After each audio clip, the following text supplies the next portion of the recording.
Principe donc de ce texte pour lequel la chancellerie a apporté des modifications décisives lors de la discussion au Sénat, c'est d'adapter notre système judiciaire au même titre que nous l'avons adapté et spécialisé pour la lutte contre le terrorisme.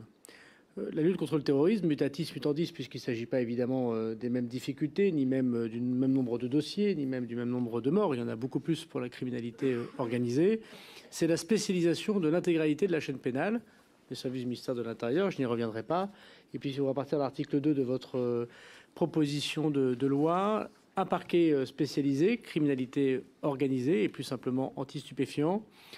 des juridictions, des magistrats spécialisés, les procureurs, un parquet qui suit les personnes en détention, des magistrats spécialisés pour l'instruction, des magistrats spécialisés pour l'application des peines, comme il en existe dans le terrorisme,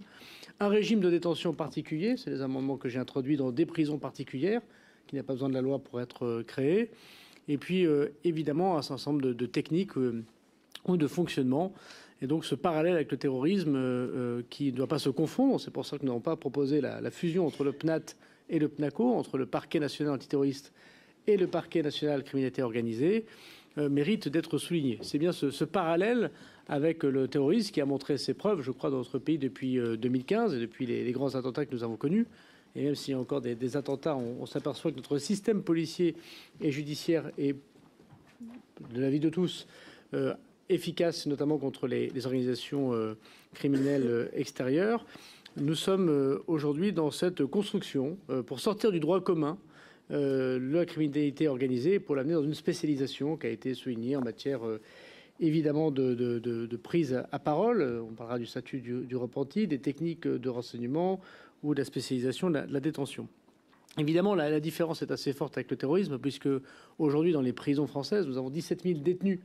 pour criminalité organisée en lien avec le trafic de stupéfiants, ce qui fait évidemment un contentieux très, très important. Ces détenus se partageant entre la détention provisoire en attente d'être jugés et les condamnés pour peine. Il ne s'agit pas de mettre les 17 000 détenus, si je ne prends que le nombre de personnes qui sont aujourd'hui dans les prisons françaises, donc sans parler de ceux qui viendraient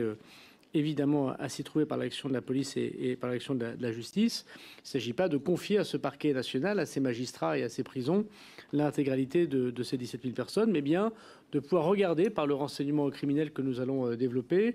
comme l'ont fait d'autres pays autour de nous. Je pense évidemment à l'Italie, au moment où il y a des menaces sur les agents pénitentiaires, de la corruption sur les agents pénitentiaires, sur les greffiers, sur les agents publics de manière générale. On a évoqué les douanes tout à l'heure, mais ça peut être le cas de beaucoup d'agents publics ou qui concourent au service public. Au moment où il y a des menaces extrêmement fortes sur des directeurs de prison, des agents pénitentiaires, des enquêteurs, des avocats, des magistrats, des journalistes, et comme on l'a vu dans les pays qui nous entourent, Belgique et Pays-Bas, parfois des menaces mises à exécution,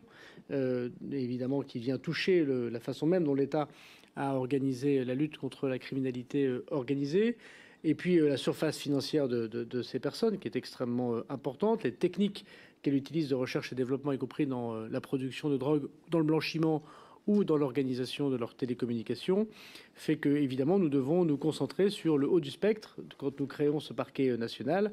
Et il n'aura pas vocation à s'occuper des 17 000 détenus par exemple, mais sans doute d'un certain nombre de dossiers qu'ils pourront organiser avec les autres juridictions. Ce PNACO ne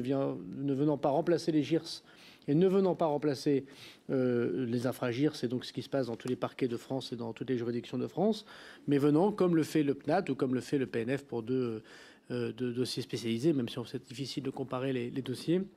prendre le haut du spectre, coordonner le travail que feraient et que font les GIRS. On aura l'occasion d'évoquer avec le rapporteur Corps notamment la question de la cosaisine. Et puis bien sûr incarner une doctrine de renseignement criminel avec les liens de services de police, incarner à l'international le travail que nous doit faire dans la criminalité organisée, quand on sait que beaucoup de nos objectifs sont